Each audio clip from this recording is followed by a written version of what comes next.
Bu Dep, aman nggak sih vaksin HPV untuk anak wanita?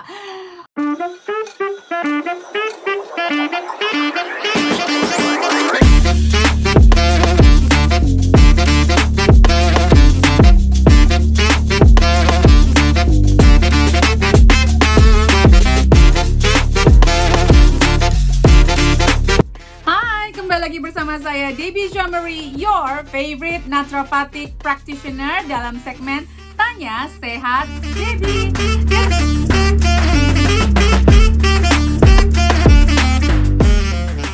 Ya teman-teman, kalau teman-teman mau bertanya di segmen ini, teman-teman bisa main ke Root of Life UK di Instagram. Setiap weekend akan ada segmen Q&A. Nanti saya jawabnya di sini. Jadi cepet-cepet subscribe dan share video-video yang menurut teman-teman itu bermanfaat buat banyak orang, ke teman-teman, keluarga dan lain-lain. Karena akan ada hadiah panci salad master seharga 50 juta rupiah. Kita akan, kapan ya? Kita akan undi ya. Pokoknya kita akan melakukan penelitian mendalam di awal tahun ini, berapa banyak yang subscribe, berapa banyak yang share, dan apalagi kalau sampai ngerikuk-rikuk resep-resep dari Ibu Debbie Jean-Marie yang ada dalam kanal YouTube ini. Jadi bantu kami, support terus agar Root of Life, Debbie Jean-Marie, naturopati terus membahana dan semakin banyak yang mengenal supaya kita lebih sehat alami ala naturopati. Yuk kita mulai Tanya Sehat Debbie weekend ini. Oke, yang pertama dari mareme.cookery. Bu Dep, kalau tangan lebam hitam habis diambil darah untuk tes, itu tandanya kenapa ya Bu Dep? Makasih.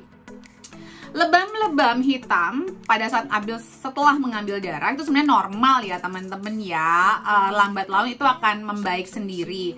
Tetapi kalau teman-teman suka, kalau ini sampai yang membahayakan tuh kalau sampai melebar dan nggak hilang-hilang.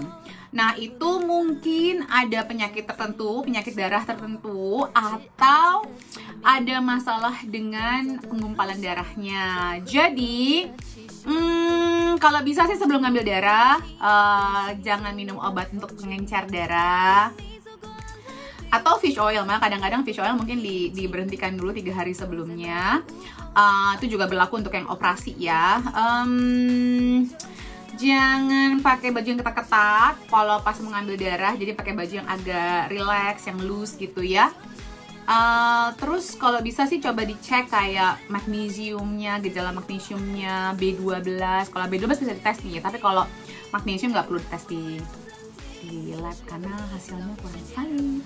Oke, baik, berikutnya. Jadi don't worry kalau cuman sekedar lebam biasa kalau habis ngambil darah ya. Berikutnya dari sil_tio 3003. Bu Dep, aman nggak sih vaksin HPV untuk anak wanita? Oke, saya akan berdoa dulu untuk menjawab pertanyaan ini karena ini ngomongin vaksin ya. Sangat tricky nih jawabnya. Aduh, gimana ya?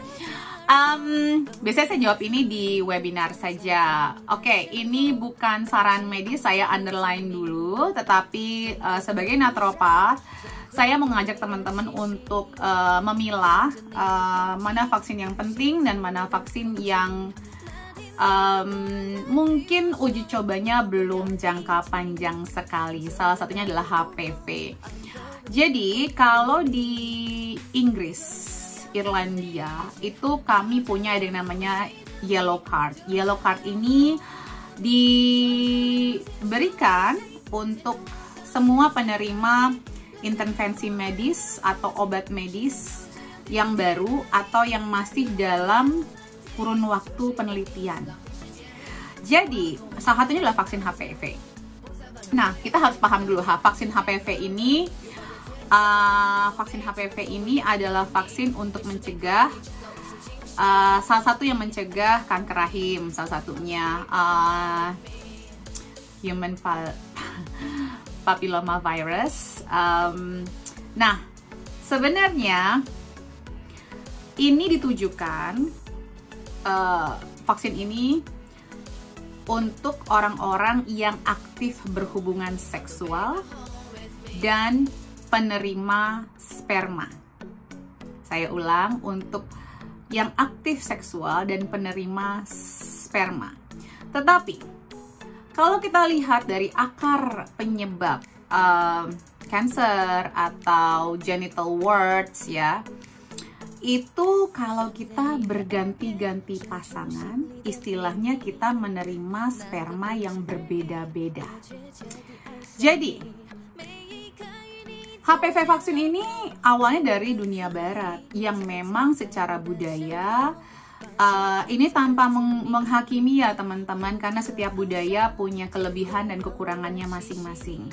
Tentunya kalau kita beragama dan kita beriman, yang paling the best adalah bertemu dengan pasangan kita, baru kita berhubungan seksual setelah menikah dan sekali seumur hidup, satu orang seumur hidup maksudnya. Nah, tetapi kalau dunia barat, ini panjang nih penjelasannya. Jadi anak umur 10, 11, 12 itu sudah mulai mengenal yang namanya seks, hubungan seks, dan mereka bereksplorasi dengan berganti-ganti pasangan. Nah, ini yang bisa menciptakan adanya munculnya atau kemungkinan infeksi si HPV, si virus HP ini. Nah, jadi untuk orang Indonesia saya rasa I doubt kalau ada anak-anak yang umur 10, 11, 12 dengan ikhlas, dengan kesadaran penuhnya untuk berganti-ganti pasangan, eksplorasi seksual. Kalaupun ada 1-2 kasus di mana terjadi pelecehan seksual, terjadi kehamilan di luar nikah atau di usia sangat muda, itu karena ketidaktahuan dan karena juga kurangnya minimnya edukasi seksual di masyarakat di umur-umur muda.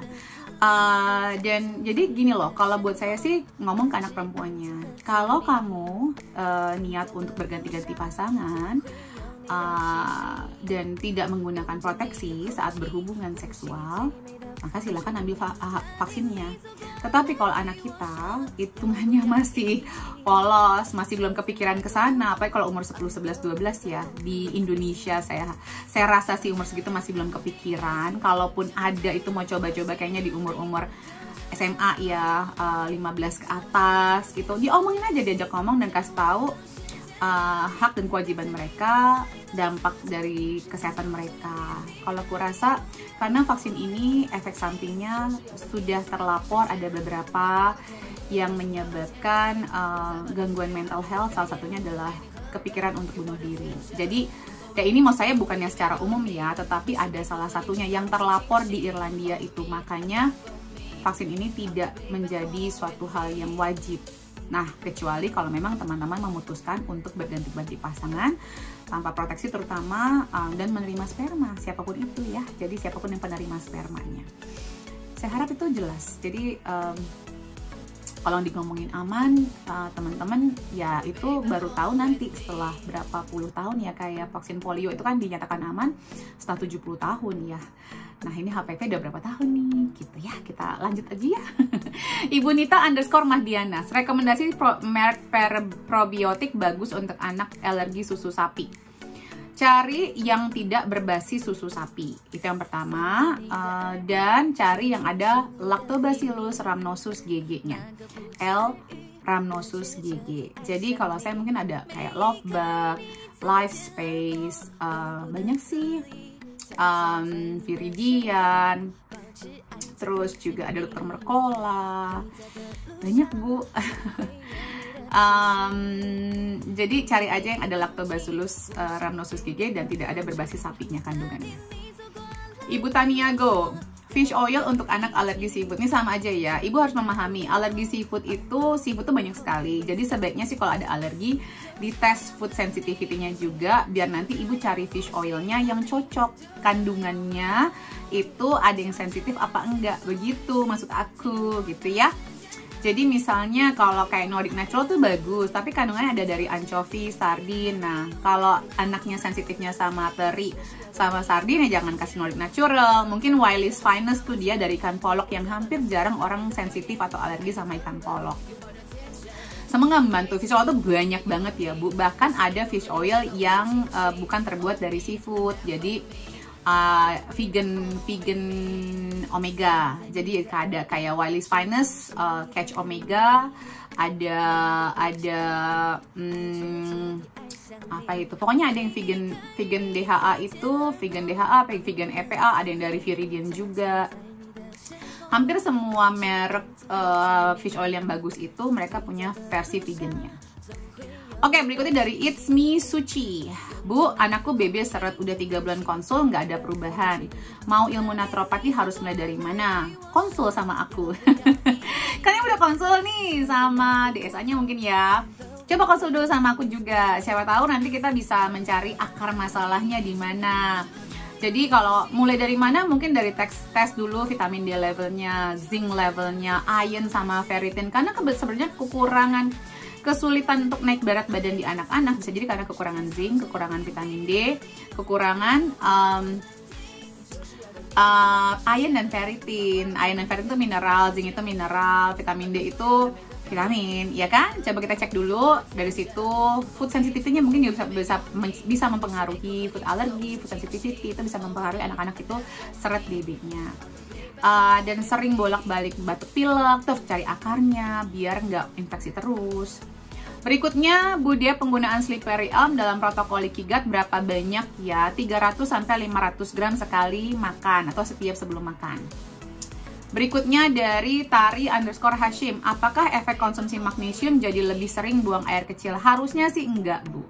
Harusnya sih enggak. Memang magnesium itu sifatnya merilekskan otot, tapi kalau sampai lebih sering buang air kecil, coba dicek HbA1c-nya, fasting glukosa sama fasting insulinnya. Ini pertanyaan seperti ini menjebak sekali ya, menjebak saya maksudnya, karena saya nggak tahu ibu itu air putihnya seberapa banyak, ibu itu sebelum dan sesudah minum magnesiumnya berapa banyak minum air putihnya gitu, kondisinya seperti apa, ada diagnosa apa. Tapi yang saya pasti sih magnesium tidak membuat kita jadi lebih sering buang air kecil, karena saya minum magnesium secara rutin. Keluarga saya semua minum magnesium secara rutin. Kita nggak kepengen minum pipis setiap hari gitu, setiap kali habis minum. Ya normal-normal aja, maksudnya ya kita pasti pipis, tapi saya juga bisa tuh ngasih seminar 5 jam tapi nggak pipis-pipis juga ada, pernah gitu kejadian. Oke, dari Cassandra Alim. Halo Bu Dep, mau tanya apakah kuali karbon steel wok hitam aman untuk dipakai? Ini maksudnya ini ya, cast iron ya, cast iron. Iya, aman banget, justru malah bagus buat orang-orang yang cenderung kekurangan zat besi, karena kebanyakan orang Indonesia itu kekurangan zat besi, sama kayak saya. Berikutnya dari Siti Sarah Hamid, Bu Dep, apakah pernah bahas muscular dystrophy? Kayaknya belum deh. It's a very good question. Nanti kita mungkin angkat ini kalau memang banyak peminatnya. Apakah banyak yang mau belajar? Berikutnya dari Ibu Yulian, tangan tiba-tiba keluar coklat-coklat, kenapa ya? Nah, ini bisa jadi disebut dengan aging spot, liver spot, bisa juga ya Bu. Jadi di mana muncul kecoklat-coklatan, saya udah ngeliat ada fotonya, dikirimin fotonya juga. Jadi ini bisa jadi karena keseringan kena matahari, terus juga ya karena aging ya, jadi banyakin antioksidan. Saya juga ada di sebelah sini nih, kelihatan nggak sih teman-teman? Saya tutupin pakai concealer sih, cuma sedikit gitu ya. Jadi kalau bisa sih pakai sunscreen kalau mau di area yang aging itu, bisa di tangan yang terpapar ya. Dan ini harusnya tidak dia flat ya, sama rata sama kulit ya. Kalau dia gede-gede dan sampai menghitam, baru itu yang menjadi concern. Tapi kalau dia cuma kecoklatan, biasanya perbanyaklah asupan antioksidan, air putih, vitamin E, vitamin C, makanan-makanan yang tinggi vitamin E, makanan-makanan tinggi vitamin C, buat meregenerasi selnya biar lebih muda lagi, biar kita nggak aging, ya kan? Seperti itu Bu, semoga menjawab. Terima kasih semuanya. Jangan lupa untuk di-share. Salam sehat selalu, sarange. Oh iya, untuk aging spot dan liver spot bisa juga menambahkan makanan-makanan yang bisa meningkatkan fungsi liver, seperti sayuran hijau, sayuran sawi-sawian yang penuh dengan glutathione yang bisa meningkatkan detoksifikasi.